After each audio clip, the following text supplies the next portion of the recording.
Welcome to Qualified Opinions, where we test the ideas and limits, the knowns and known unknowns around freedom and order in contemporary politics and society. We invite you to listen as we engage with leading and emerging thinkers across disciplines and issues who will sharpen our thinking on the topics shaping our discourse. Welcome back to Qualified Opinion. There's a fight on the way on the American right that most people outside a few seminar rooms and substacks have noticed. And it's a fight over whether liberalism itself, the whole project of ordered liberty and constitutional republicanism, was a mistake from the start. The people making that argument call themselves post-liberals, sometime integralists, sometime Christian nationalists. They've captured real institutions. They've got some politicians on their side, and they're not shy about what they would replace the American order with. My guests today argue that this movement is not only mistaken, but it's already been tried. In their new books, Why Postliberalism Failed, they trace today's post-liberalism idea back to an older European tradition rooted in extreme papal authority and conspiracy thinking. They then examine the governments in Europe and Latin America between the two world wars that tried to put these ideas into practice. Their conclusion is straightforward.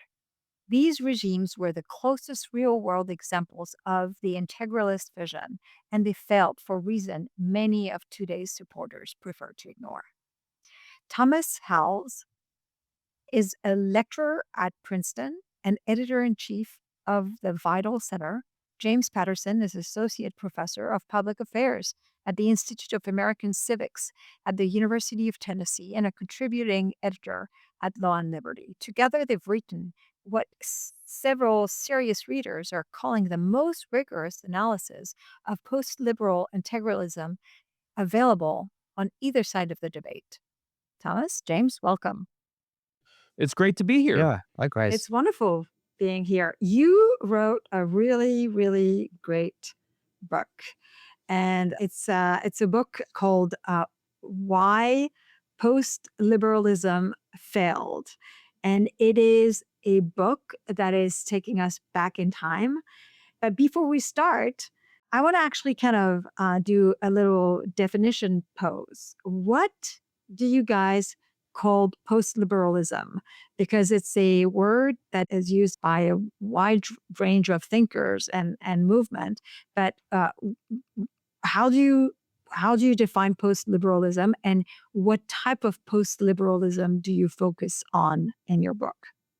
So post-liberalism is an ideology that has three parts to it. The first is the principles that they espouse. The second is the strategy they deploy to institutionalize those principles. And the third is a political strategy they use in order to legislate those principles into practice. So as to the principles, they do not believe in representative government. They don't particularly like parliaments or congresses. They prefer instead an executive-dominated bureaucratic group at the top of government, and they associate those powers with the Catholic Church. They see the Catholic Church as providing the moral and spiritual legitimacy for a regime rather than the consent of the people. And for that reason, they draw very extreme lines on who can be a citizen because it's no longer the people who are sovereign, but their very reactionary interpretation of political Catholicism. It's instead only the baptized that are in full obedience to the Catholic Church, which means, first of all, that Orthodox or Protestant Americans would not fall into that group. They would be subject to temporal penalty for disobedience to the Catholic Church. And the unbaptized, meaning Jews, especially historically, as well as Muslims and Hindus or what have you, would not be citizens at all. They would have no rights protected, but instead would be subject to the prerogative of the state. Now, The institute. James, Go ahead. James, you're kind of giving like the hardcore post-liberal, like not all of the post-liberals take all those top. Tom and I have a good cop, bad cop relationship. And my position is always, if you're one of the quote good ones, then make an account of yourself because I want to hear it. Or is it a case of if you weren't of the good ones, you're gonna be purged first? Yeah, That is probably. exactly the problem, right?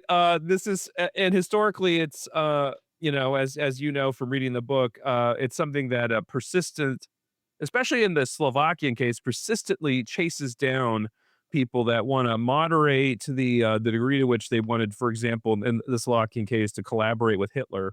Not to give away too much, and since Tom is already gut checking me, I'll be short on the other two on the other two segments to the answer. Institutionally, post liberals have a plan of avoiding any kind of direct accountability to popular election by bypassing them and going straight to elite formation, which is done in institutions like universities. So, you could be a student of Chad Pecknold's at Catholic University, or of Adrian Vermeule's at Harvard Law School, or Patrick Deneen's at University of Notre Dame. And then you get filtered into formative institutions like the Intercollegiate Studies Institute Summer Honors Program, Academia Tocqueville, Pro Civitatis Dei, and the French Pyrenees, which certainly sounds nice. These are institutions that organize these folks into networks and forms them as essentially junior level elites, people who would go on to do staff work on the Hill, do policy work at American Compass. And then that's when the political strategy unveils.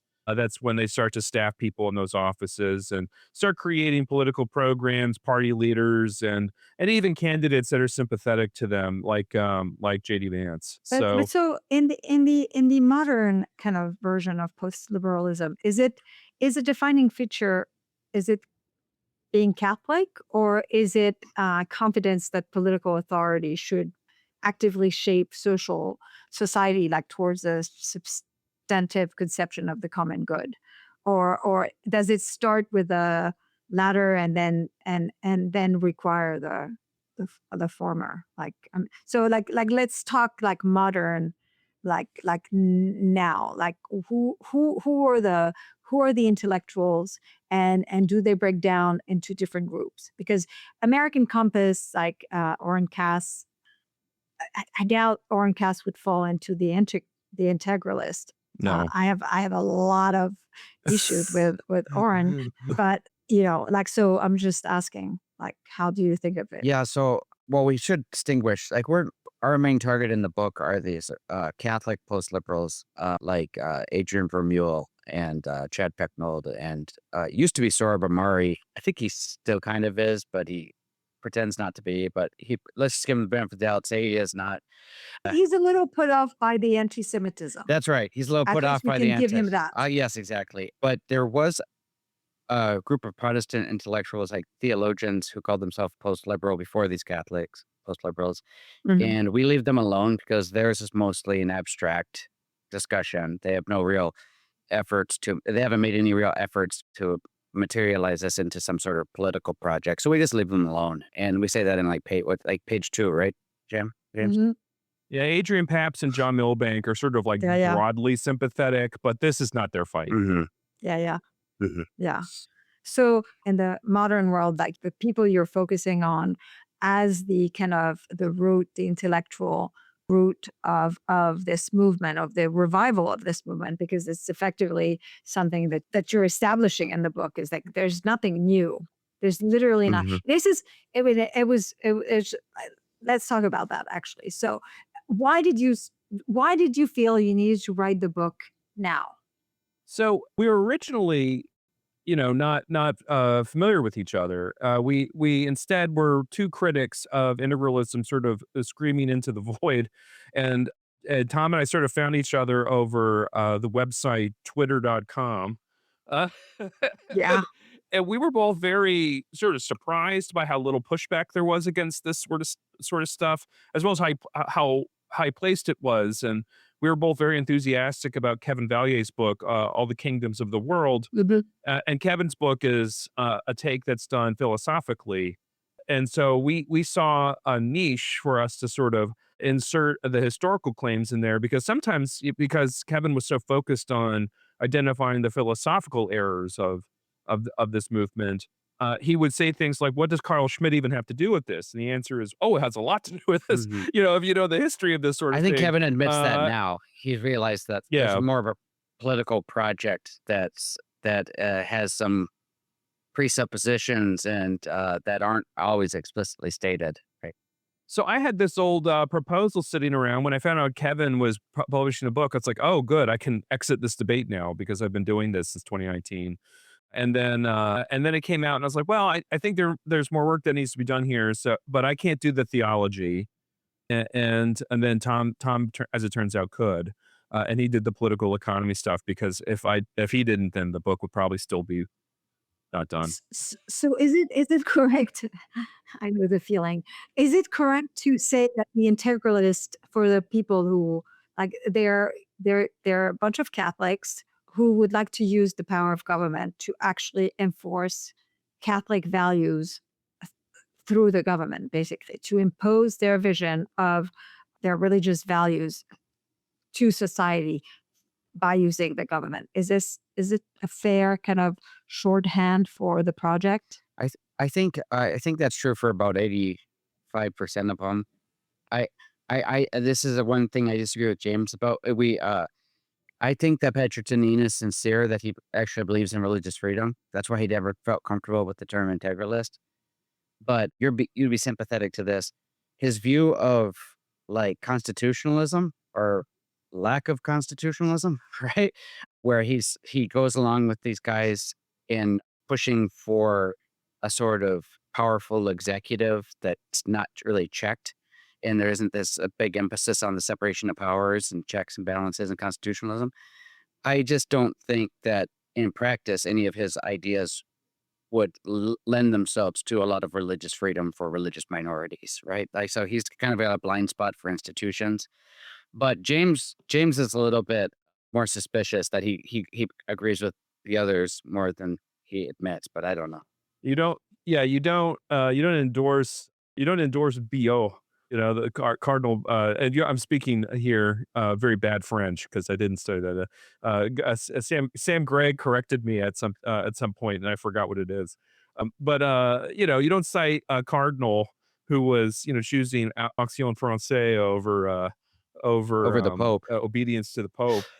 you know, and that cardinal was, regarded religious liberty as a Judeo-Masonic construct. So, like, if you're endorsing that to Bishop Robert Barron, then either you don't know what you're talking about, which fortunately for Patrick Deneen seems to be a problem for him, right? He sometimes like gets over his skis a little bit with the stuff that he says, or worse, you are lying to people. You're saying that you support religious liberty, but you like these guys that don't. And which means that at best, what he is he has a preference for religious liberty, but not a foundation that defends it. So it'd be okay if the A- Jews could kind of And go about their business. But, push comes to shove, he'll let yeah, Adrian run the because I show. always like kind of think that in practice, right? It's kind of good. It's fine in theory to say you're in favor of religious liberty, but once you're in power, if these guys were ever to get in power, once you're in power and have to implement your vision, right? You're going to have to decide who's in, who's out, Yeah.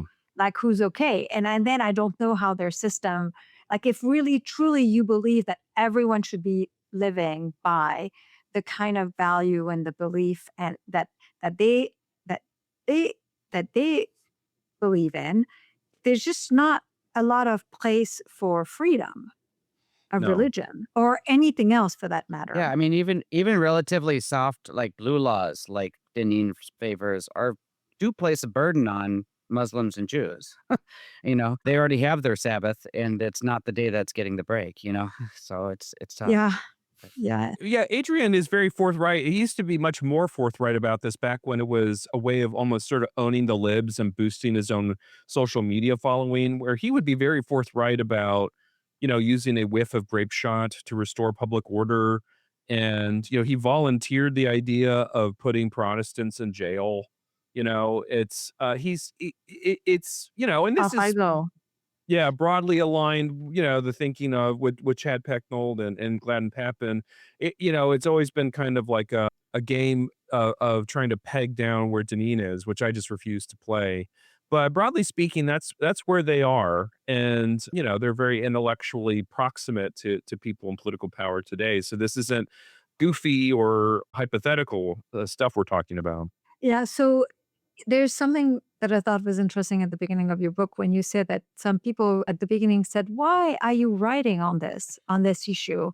And it's funny because I came to all of this from a different perspective, from the economic liberty and free market perspective, and then that opened up to like that whole thing of, oh my god. And then there's this even worse aspect, honestly, than hyper regulation, super protectionism, like industrial policy, all of that stuff. But in 2018, I wrote a piece actually in the New York Times attacking now Secretary Rubio for being basically for central planning, which was kind of such a shock Yeah. at the time back in the days. And everyone was saying what people were saying to you.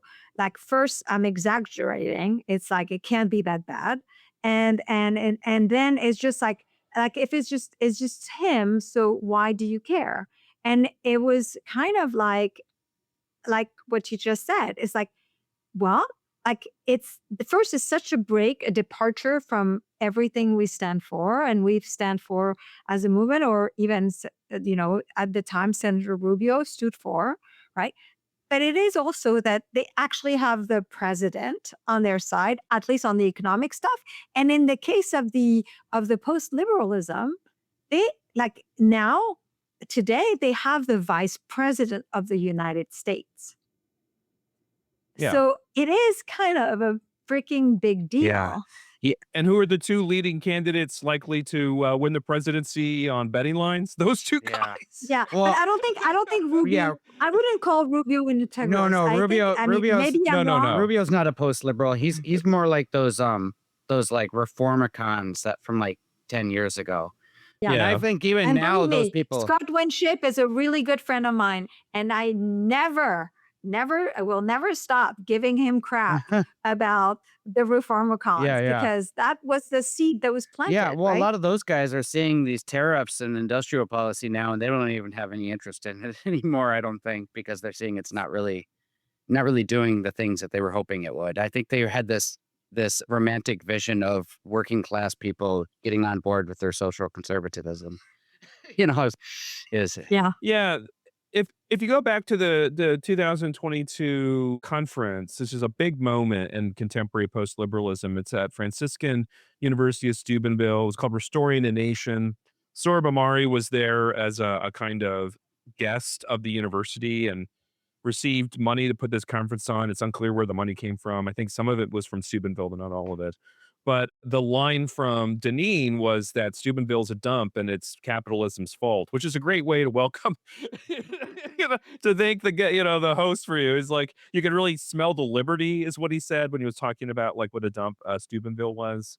But that's really what they thought, right? Like they had people coming in and talking about the desire to create a kind of multi-ethnic working class. And when they say that, they don't mean Haitians, obviously, right? What they mean, they think of like Irish, Italian, Polish. They think of like turn of the 20th century constructs in their heads. This is kind of like the nostalgia that's linked especially to the sort of intellectual leaders here, because those are the communities they may remember a little bit more when they were growing up. Certainly not, a universal experience. I grew up in Houston, Texas, or so I'm used to like Vietnamese people. So but that's sort of what their imaginary is, right? This kind of northeastern steel mill worker types. and like Sam Griggs pointed this out. I'm sure Braille's does similar shit. You probably said the same thing. The cities that adjust like allowed the market to work covered from that disruption from 40 years ago pretty well. Like Pittsburgh's like a tech town now.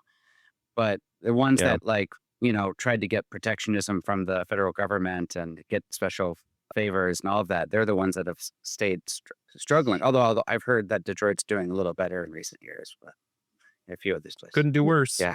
Yeah, I mean, like, I was going to say it like it needs to. But so let's actually talk about like some of the things that they may get right, right? I mean, America is really rich. I mean, everyone is doing remarkably well by world standard, by historical standard, right?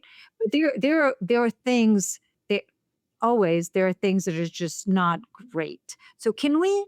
What are the thing where you think they get right, and maybe that our side, broadly defined, has overlooked? Oh, Okay, so this is a oh, go you wanna go well, first, I mean, Tom? Go first. Go first. I think I'm very sympathetic to their concern of secularization, but I don't think any of them bother to read any of the empirical literature on it, which is crazy. They have not. There's not even a response. They just don't read it. They just assume that their narrative fits reality and haven't checked to see if it actually, they're identifying causal relationships. And I think a lot of people do have a sort of a common set, what they think is a common sense view of it, that like the modernization itself actually makes for secularism. But that's actually, I mean, the people who study secularization don't actually, most of them don't think that. I mean, that's not the So majority position, at least. So their main claim is basically liberalism has allowed for modernity, Hmm. and modernity has made us soft and has moved us away from Yeah. religion, and then the move away from religion has basically led to all this degradation, I assume visible, and the loss of manufacturing jobs for some, like the decline in marriage, decline in fertility, decline, and also I assume all the social, like, problem, like drug use. I assume that they would also point to the transgender stuff and all of this. Is that Yeah, correct? Is that kind I of think like so. nothing? I think so. I mean, obviously the drug use is a big problem. And I think, well, but it's all very complex though, and none of their solutions would actually work to solve, we saw what Mhm. happened with basically, Francisco Franco kind of did what they wanted to do. And Spain's now like one of the most atheistic countries in, or at least religious. What is it? Is it atheism or is it actually just low religious participation? But anyway, it's not a very religious country anymore. And I don't think that as Franco did a lot of good for their religiosity in their country.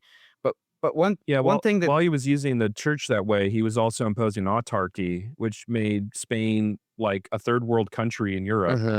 uh Mass starvation, and a lot of dead yeah, well, kids. they like to give him credit for And like pulling away from that and then having a boom economy, but it's like Yeah. yeah, stop doing the bad he stuff. stopped doing autarky. Yeah, Like, yeah. But so it's like, what a but so miracle. but so they're saying liberalism, there's a straight line between liberalism Yeah. Yeah. and Yeah. secularism, and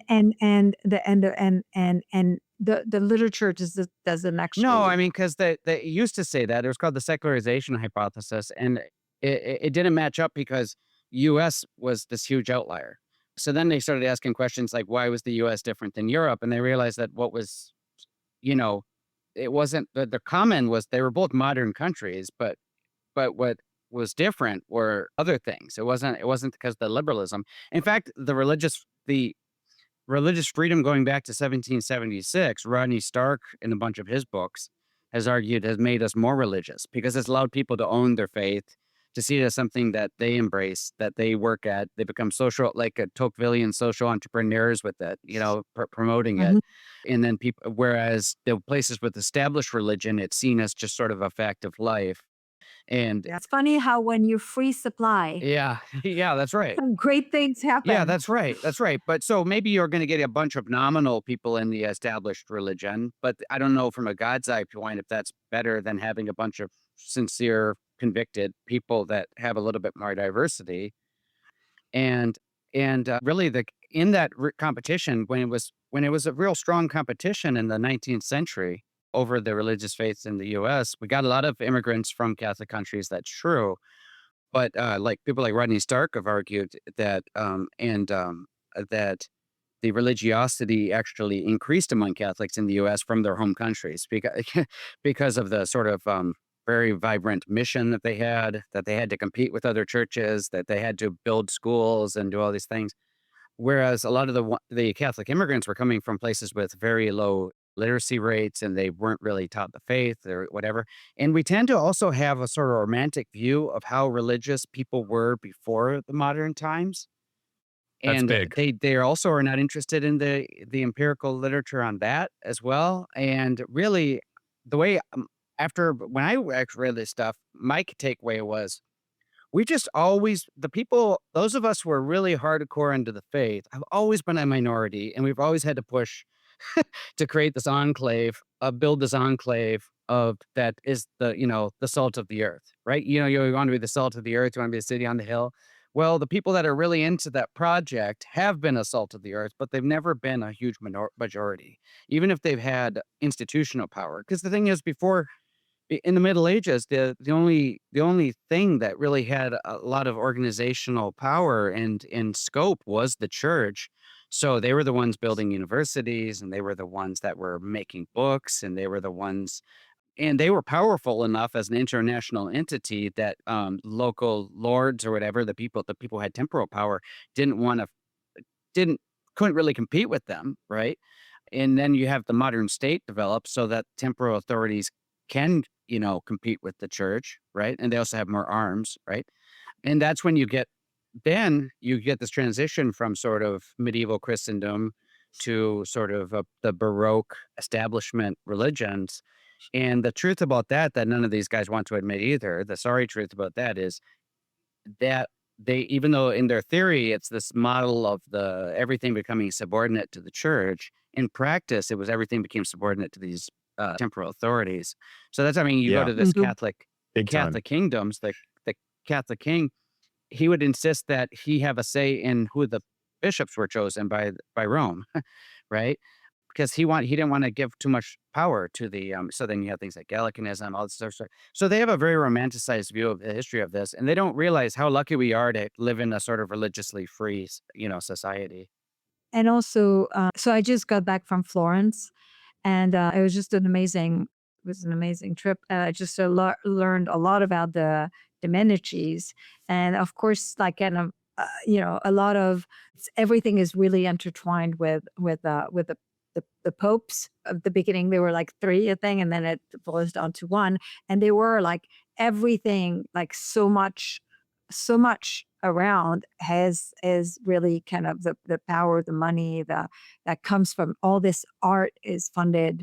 A lot of it is funded by the church, and it was just really one of the things I was thinking about when you were talking about romanticizing the past. It's like one of the things like Pope Innocent, right? He already had like seven Yeah. kids, and he like managed to kind of have two that were like official or something, and one of the Domenici married his daughter to the Pope's son, Yeah. which is kind of, Yeah. Yeah. you know, and I mean, it was kind of these guys have this idea of like this just totally cleaned up Hmm.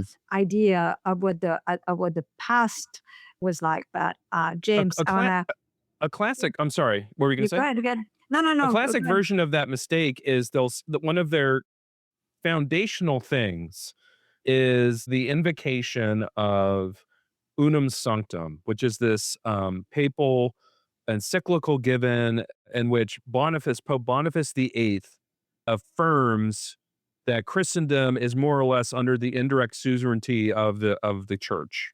And it's the broadest possible temporal claim the Catholic Church has ever made to political power.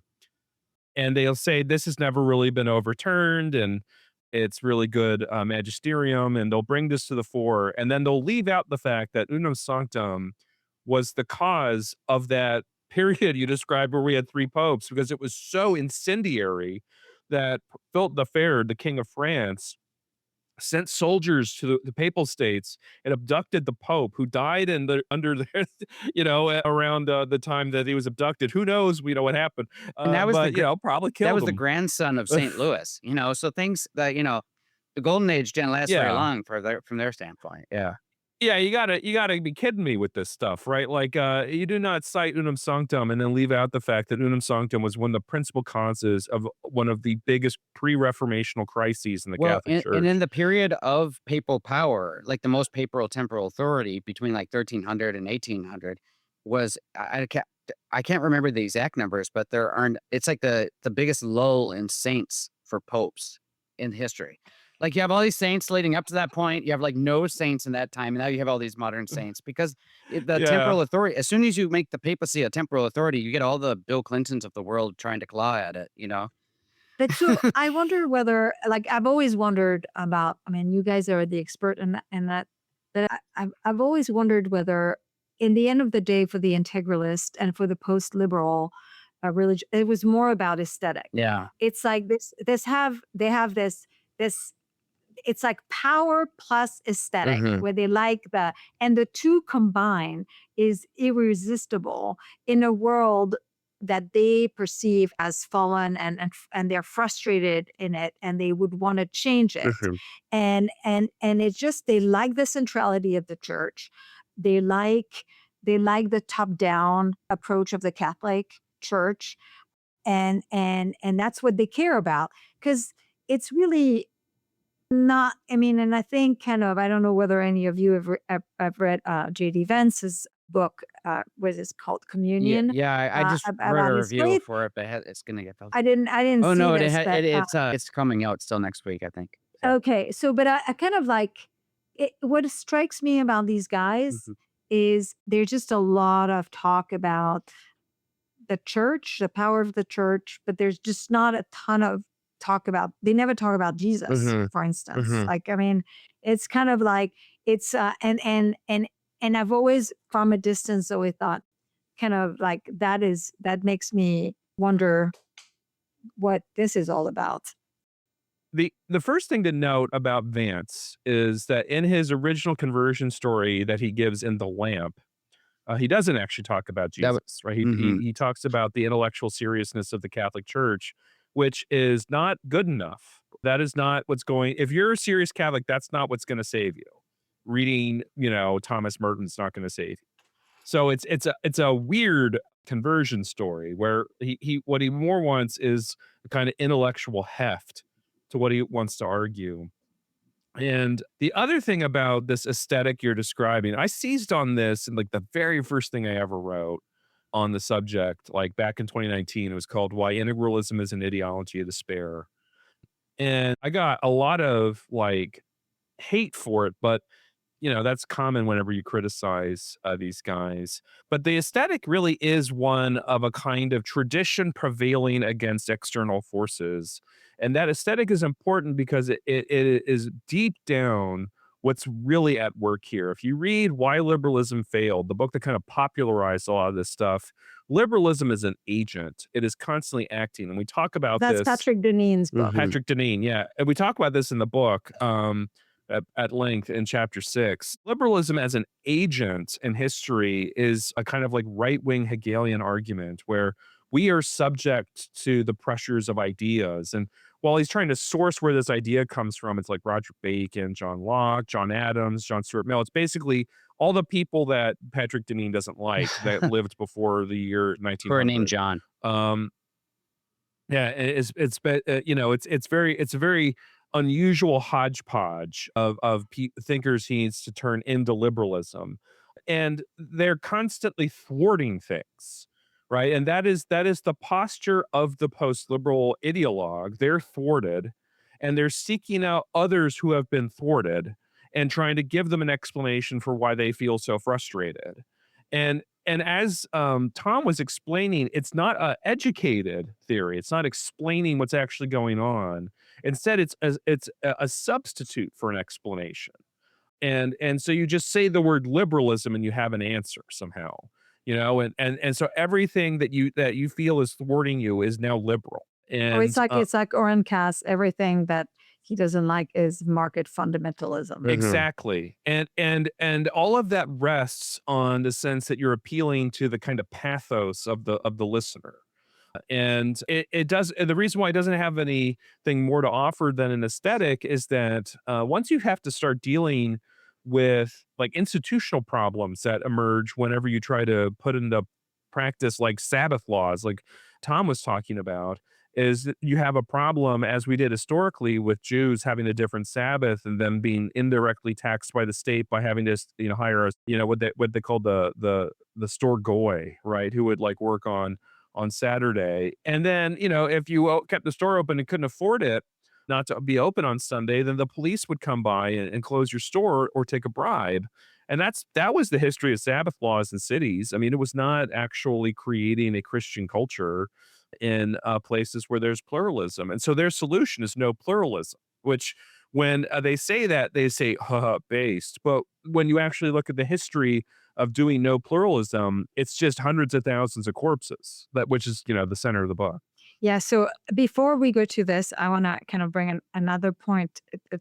To, it's just striking also to me, again, with the not talking much about Jesus, is the fact that they don't seem to have any problem with kind of forcing people to believe what they believe, like but what by any means necessary in a way is not necessarily what they're saying, but it's the implication of what they want.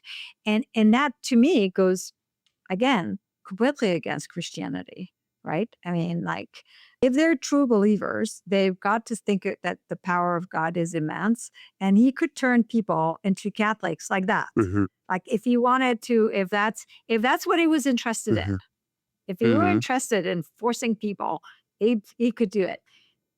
If he doesn't, there's a reason, mm, right? Not an and yet their whole authoritarianism around this seems to be a profound contradiction in and of itself with the faith that they seem to mhm. profess.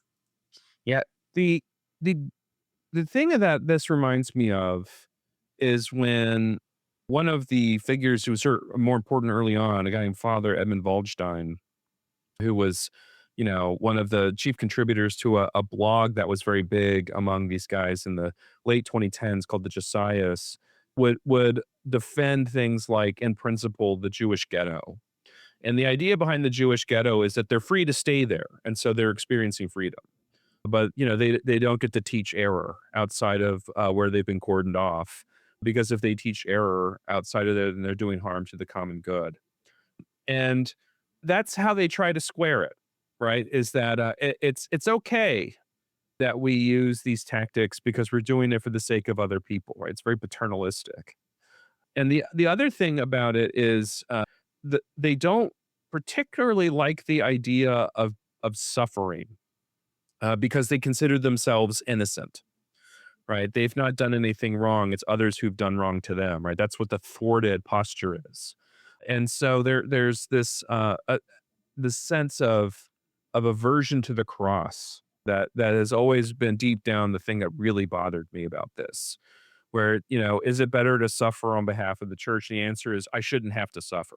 It's like, oh, if liberalism were gone, then there would be no suffering. It's like, I don't know, like, I don't. So yeah, there's a lot missing from all of this, and that's because, it is a pretty perverse version of Catholic social teaching that they've adopted. Well, But it's not new. mhm. Sorry, you Oh, you Yeah, yeah. wanted to say Well, yeah. it's sorry, go on.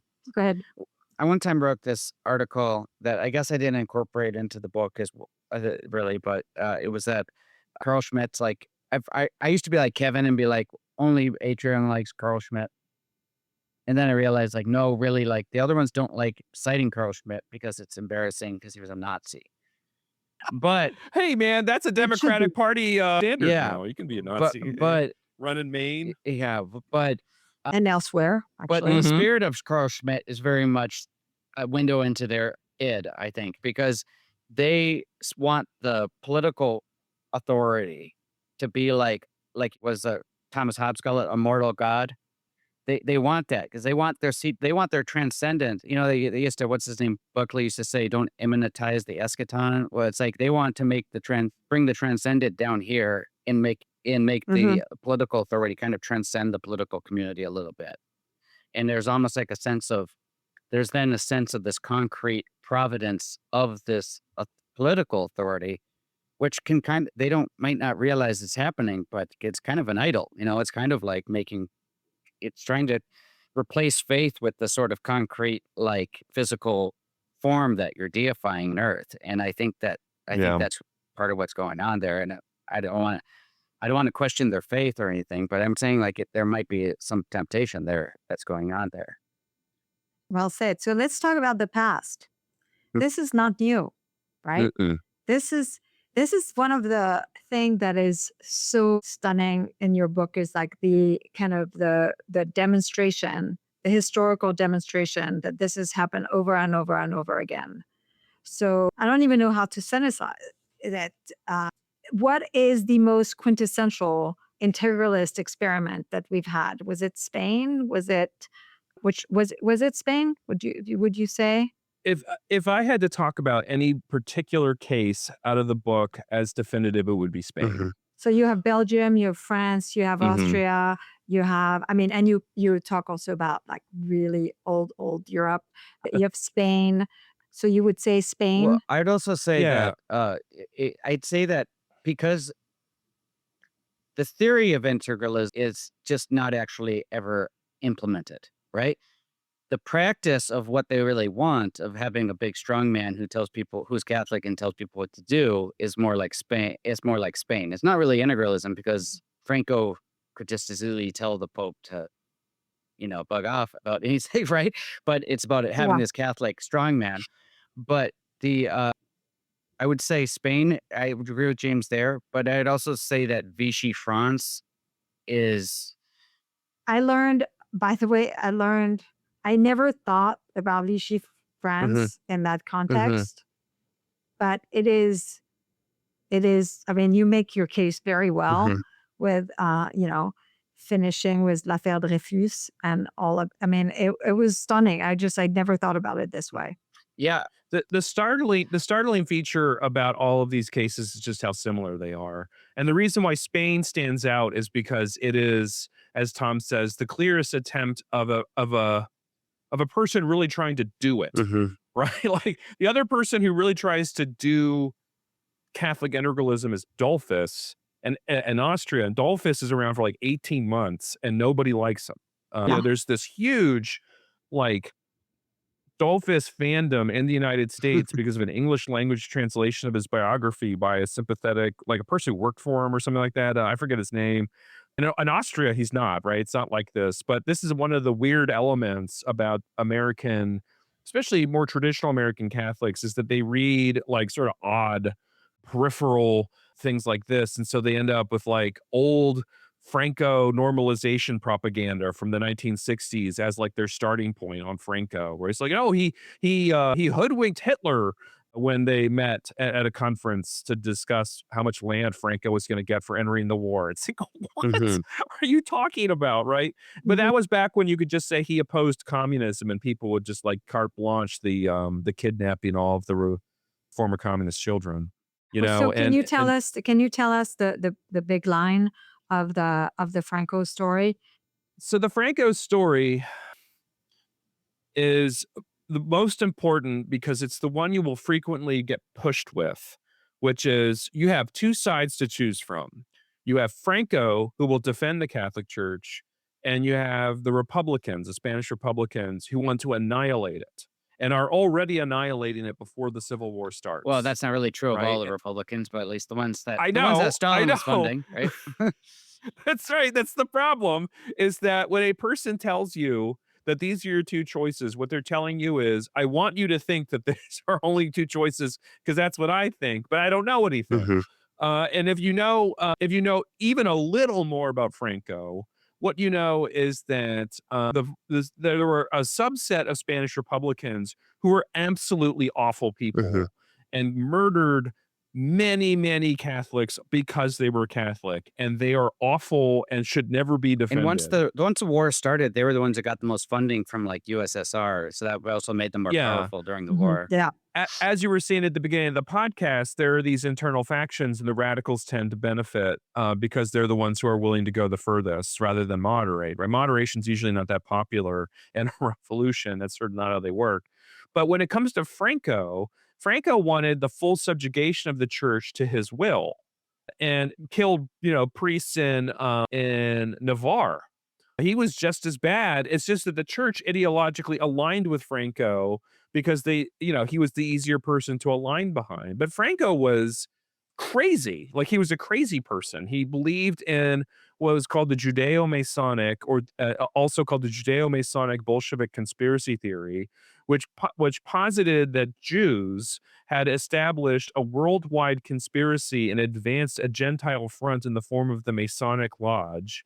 That liberalism, including economic liberty and human rights for Jews and all these things, were the result of a kind of false front put forward by the Jews and Freemasons in order to attract people away from the throne and altar, and that the advancing of communism was like the fulfillment of a world Jewish state. And he believed all of this because fascists in Italy and in Germany subsidized material to go to Spain for their armies to read. And Franco was reading this while he was essentially decommissioned. He was like, immobilized in Spain, kind of waiting for his next Was this command after and he not was getting it. rejected by the Masons himself? Yes. Yeah, okay. So he had tried to join the Masonic Lodge twice and had not gotten through. So this was his way of dealing with his grudge. Are these the same Freemason who, according to like the father of all conspiracies, the French friar or whatever, like Abbe actually, Morel. yeah, Yeah. they thought that basically they're the Freemason and the Jews and all this were behind the French Revolution. Yeah. The Is it the chapter, same? Is it it's this. the same line, the same It's the same crazy? Mhm. line all the way back to the French Revolution, especially in France. The reactionary and refractory priests were obsessed with the idea that the Freemasons were responsible for the war. And joined to this idea is a separate strand. It comes from the Simony letter that's given to Borel. He doesn't publicize it, but it becomes published later, that establishes a connection between the lodge and the Jews in Florence, which I Hmm. guess is supposed to be the Kabbalah stuff that comes over. Hmm. It's just totally out there in terms of any kind of connection. But yeah, it eventually becomes this kind of joint sort of operation between going after the lodge and going after the Jews because they're seen as disloyal. And what's crazy is like Franco is like tearing open lodges and he has people going through all their materials looking for examples of their collaboration with some kind of protocols of the elders of Zion type group, and it's just minutes. Like he finds minutes from meetings, and and this is the what motivated him to do all of this from the first place. The white terror, right? Autarky, kidnapping kids from Republican households. It was all done because he was desperately afraid that the Catholic regime he was going to establish that would eventually inherit after he was done, it would go to the Catholic monarch, right? He would be the dictator that would restore the Catholic monarchy, would extirpate the Jews who were not in Spain, right? They had already been forced out centuries ago, and the lodge, which barely was in Spain, Mm. and the end result is just casualties Yeah. galore. And so the choice that you have between communism and good old church defender Franco is fake. That is a fake choice. Franco, but even if you had to make that choice, Franco was terrible. All right. When the only real choice you have when you're given that choice is like if you can leave, get out. If not, pray for salvation. Right. Because God's judgment was on Spain, apparently. It was no good. You don't want to choose Well, either they one. one thing that gets forgotten is his pogrom against the Masons, because he didn't have Jews to go after because they had already been kicked out of Spain a long time before that. But he Yeah. his thing against the Freemasons, I read somewhere that the nationalists killed 7 times as many people for being Freemasons than there were records of there being Freemasons in Spain. Like it was a really there was not a lot of due process even in this. Like it was pretty bad. That sounds like a lot of common good to me, Yeah, Tom. right. Yeah. But so basically the book, what the book does really well is to say, okay, so um y- so these guys, this is what they want. Well, let's look back at Mhm. history, right? And and you actually you contrast your book with like 3 books that have already been written, and you say one of the we want to show first we want to show that it's not just a matter of philosophy that they're wrong. It's Yeah. factual, Mhm. and it's not, and it goes deep, right? It's not just like this particular like kind of a Trump movement. It's just there's an intellectual lineage, Yeah. that exist, and let us show you what the closest example to what these guys want to do have accomplished, and how much basically blood, Hmm. terror, Hmm. and bodies have been left behind without even being able to claim that it was worth it because you got, a revival of the Catholic faith, right? Yeah. And this is what I take the book to really do really well, is actually showing us what it looks like in practice. Yeah, no, I'm sorry, we're going off on these tangents. That's probably when you do all these historical examples, each one of them is so interesting, and then we have to bring it back to the picture of the whole. So how would you describe like sort of the logic of why it continually fails, James? Like what just to distill that so that we can. I'm getting interviewed by two No, I people. just want to I Uh, realize that that's the issue here is we do this every time, James. So yeah. you just can you give us. Oh yeah. Yeah. So the reason why it fails like that is that you have a church that's primarily held hostage to temporal power, and it almost wants to be. The church has a choice to either be a client of the faithful or a client of the state. And they become clients to the state because the states have the ability to use violence to procure tax money to fund the church. And then they have to they get the promise up front, and then they realize that what they've actually become is a institutional accomplice to an authoritarian regime that will squeeze from the church all the legitimacy it can, and then throw the church away when it can no longer offer that service. And so you have a scandalized people that disaffiliates, and you have empty churches with no money. And the process of that happening is these post-liberal regimes. Franco will go to Te Deum. He'll attend mass, and then he'll demand that a certain bishop be marginalized because he was critical of the authority of the state. Salazar, promises as an integralist to be this, this figure, stabs them all in the back in Portugal. When the nuncio, the ambassador from the Vatican, leaves the negotiations with Salazar, refers to him as the spawn of Satan, because Salazar is so unwilling to give up. So the church sacrifices all of this like prestige and legitimacy in the eyes of ordinary Portuguese in order to erect Salazar as a kind of anti-republican, and he plays them like a fiddle. This happens in Brazil, this happens in Argentina, and so what happens to the church is that, it's an accomplice in some cases. These are like what we call the collusive clerical fascist states, and then you have the syncretic ones, like in Slovakia and Croatia, where the church is an active participant in holocausts. Right, Slovakia is run by a priest, a guy named Father Josef Tiso, who's an opportunist and is constantly chased by a guy named Tulik. I forget. It's been a while since I've read that section. I forget his name, but it's something like that. Who's constantly trying to outflank him from his right by being more anti-Semitic and being more in favor of the Holocaust. And so Tiso ultimately ends up like just shipping Jews to camps. And these Stage down in Croatia are like filling up all the trains with as many Jews and Roma to Germany as long as they'll send ammunition down so they can keep shooting Serbs.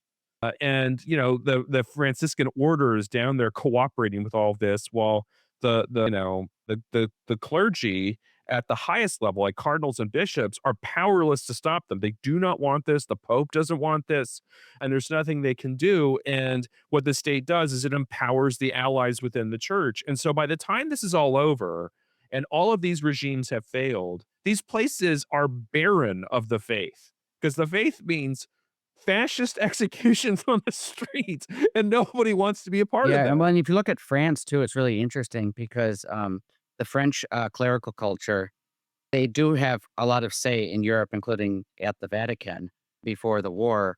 But the popes actually of that time had a pretty moderating influence. They didn't like Pius XI banned Action Francais, you know, nominally because they of the atheist elements in it, because Charles Marat was an atheist and he promoted some atheist thinkers.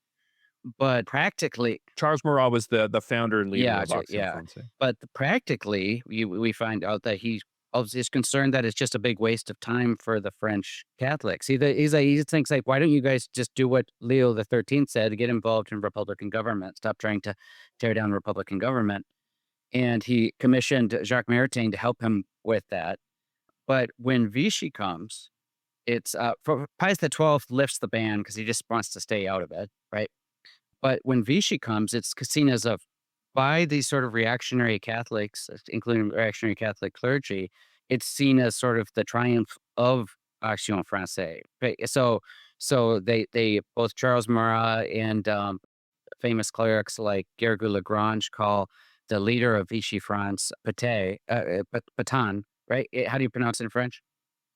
Patton. Beta. Okay, Patton. I'm so bad at pronouncing French. So they call him the sort of man of providence. They just think he's so wonderful. And if you look at the propaganda for Vichy France, it's all very like right wing Catholic nationalistic. Like what does it say? Like God, country. Was it And labor? labor. Right? Yeah, it's God, country, and labor. There's always this tripartite thing. It was almost the exact same thing in Yeah. Portugal and and Yeah, Spain. and the bishops, the first 2 years of Vichy France were basically collaborators that said, "Hey, listen, like, we got to get along with this or whatever. This is fine, you whatever." And they didn't even complain about the Jewish laws that came out because they thought because a lot of the truth is a lot of the clergy in France had supported laws to like sort of taper or pull back a little bit on Jewish emancipation, that some sort of restrictions on the civic rights of Jews was actually supported. I mean, there was the Jesuits were notorious for this. They wrote in the 1890 there was this famous article in the highest Jesuit periodical in Rome calling for the reversal of Jewish emancipation. But then at 2 years into it, when they realized like things are getting pretty bad, right? Like there's rumors of the Jews being shipped to camps, and there's rumors about what the camps are like, and it's just they've seen firsthand how poorly the Jews are treated. Their conscience starts to, and one of the bishops says, "Well, it's not the laws themselves, but the way they're enforced," which is such a classic line for these types of things, right? It's like, no, you just didn't foresee what these laws would mean. Yeah, Communism has never been Yes, tried. exactly, it's the right? same here. Real integralism or real post-liberalism's never Yeah, been so they're tried, kind of right? So in Yeah. we're gonna do it they're here. in that sort of We're gonna do it stages here. of It'll be grief different when we do period, it. right? They're not realizing that they messed up, right? Mhm. But eventually Yeah. the bishops do call out the regime and they call it out or whatever, and they get some courage, but by the end. And I think that's part of that shift in lesson was really what led to the Second Vatican Council, I think. But yeah, that was sort of they think they just, I mean, even like you see it in like the current, yeah, I don't want to get into too much of today's politics, but the mentality of a lot of the people involved in the coalition to get Trump into office was, you have the strong guy and he's with us and he can get our stuff done, right? But this Yeah. coalition is broad and it's got all these different parts. And it turns out that you're just a small voice in this one big coalition. And now you've cooperated and given this guy all this power, and then you don't like it now how he uses that power sometimes. That's a cut, right? We see that over and over again, right, Yeah. James? Yeah. I Brazil, mean, Argentina, and Portugal are the three chief examples where that happens. is anti-Semitism a common thread in all of these stories? I don't think maybe James and I have some disagreement here, but I don't think most of these top intellectual post-liberals today are anti-Semitic. I don't think J.D. Vance is anti-Semitic, although he does, I think, kind of, what's the word, do like this no enemies to my right thing, which kind of like lets them off the hook sometimes. But what I do find is that of these reactionary Catholics, these high-level intellectual ones who aren't anti-Semitic are outnumbered like 7-1 by the Nick Fuentes types. Yeah. And that's a problem. So then when The way that they try to fill positions go ahead. with like they're like-minded young people, they're a lot of times filling them with these Nick Fuentes types. The way that I see it is like the difference between the officer corps and the enlisted. So, like the intellectuals at Pecknold and Deneen and Papin and Vermeulen, they don't have to be anti-Semitic. I mean, they're not, but they also don't have to be because others will be for them. And they also provide no internal resistance to anti-Semitism. like I said, like, I mean, I'm Vermeule sorry, Vance has been given opportunities to actually kind of squash it when asked and questions has Mhm. declined. and has declined. Mhm. Yeah, And I'm and not that's calling that anti-Semitic, but I'm calling that like kind of, allowing it. Mhm. and that is the posture. That is the official posture here, which is anti-Semitism is optional, but maybe at a certain level encouraged. And the reason for this, it, the way that it shows up is like the lack of internal resistance to it shows up even in the people that the officer corps types invoke. And we talk. There is something of a digression, although it's not really, about how this stuff leaks into their own ideas. And it's not really a digression, I guess, in the chapter 6, where we talk about Adrian Vermeule reviewing to the Bayview case Mhm. at this really huge moment. Another one of these big moments in the post-liberal movement was this, I think, 2018, 2019 conference at the De Nicola Center at Notre Dame. And Vermeule was there with Papin, Phil Munoz, and Deneen. And he talks about Bayview as an intentional Christian community of the variety that Roger Eyre had in mind, right? Of the Benedict option, and that they had a confessional Christian operation, and that the state was, he refers to as liquid modernity as threatening. And that's a very weird phrase to use. But what it turns out he was doing was he was essentially telling the story in a way that was meant to obscure what was really going on, which is that in Bayview, they had a prohibition on Jews owning property there. And one of the owners of the property was married to a Jewish woman, and he wanted to put her in the will. And he couldn't do that. And so he sued and won eventually, but at the time the suit was still ongoing. And so what Vermeule was attacking was the idea of a Jew owning land in Bayview. All right. And so that's scary stuff, man. I mean, it's not like he says Jews shouldn't own land, Mhm. but his saying here is that because of a Jew, the confessional Christianity of Bayview is in danger. All right. And so it's like three layers of implication away, but you don't have to be that subtle if you're Nick Fuentes, right? Who's sort of like the sergeant at arms for all of this. And what he does is radicalizes younger people. Although I don't know how much of a popular figure he is anymore.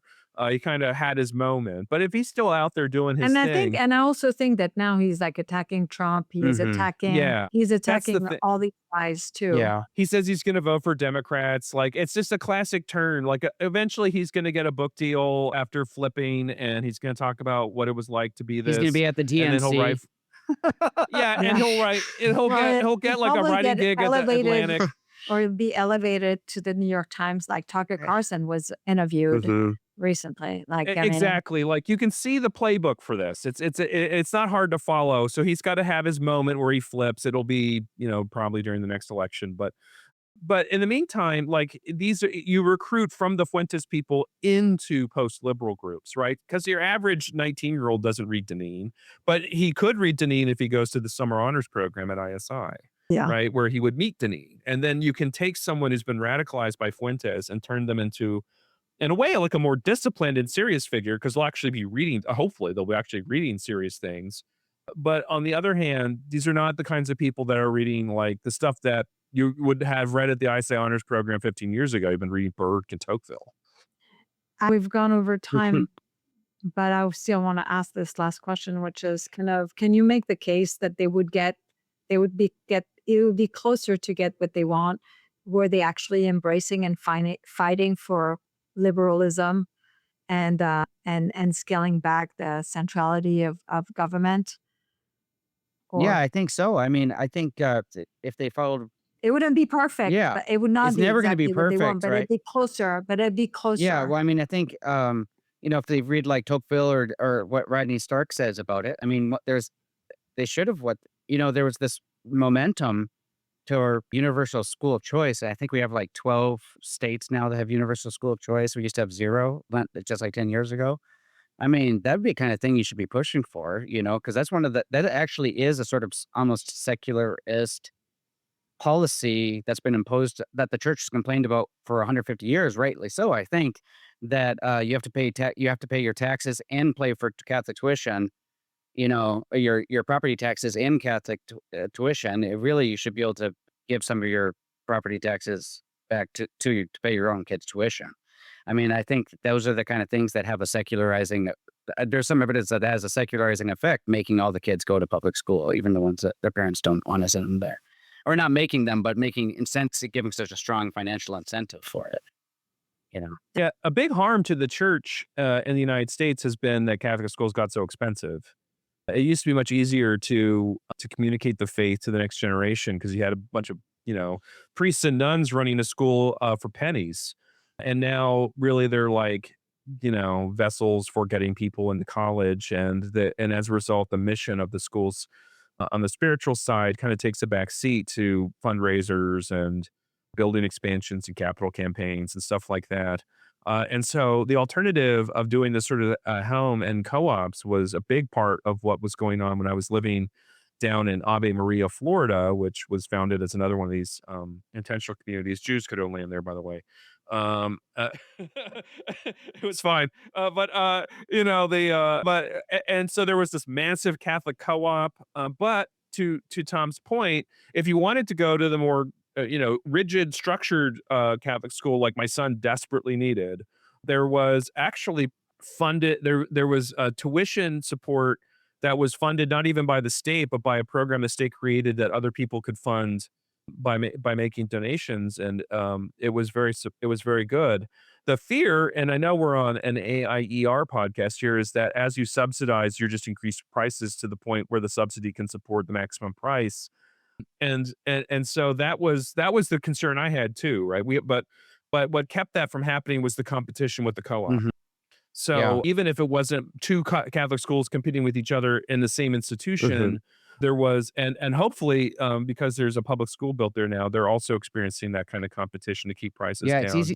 So this is It's go easier ahead. for there's a lot more competition at the level of primary and secondary schooling than at the university level because they don't have as much like restrictions with accreditation and all the other stuff or whatever. So I think schools can pop up much more easily, and I think that helps keep the cost down.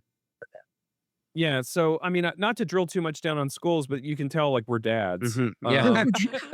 Yeah. So this is what we think of, but yeah, like a free church and a free country. Mhm. That's what we always aspire to. That's what one of the big positions that Maritain took.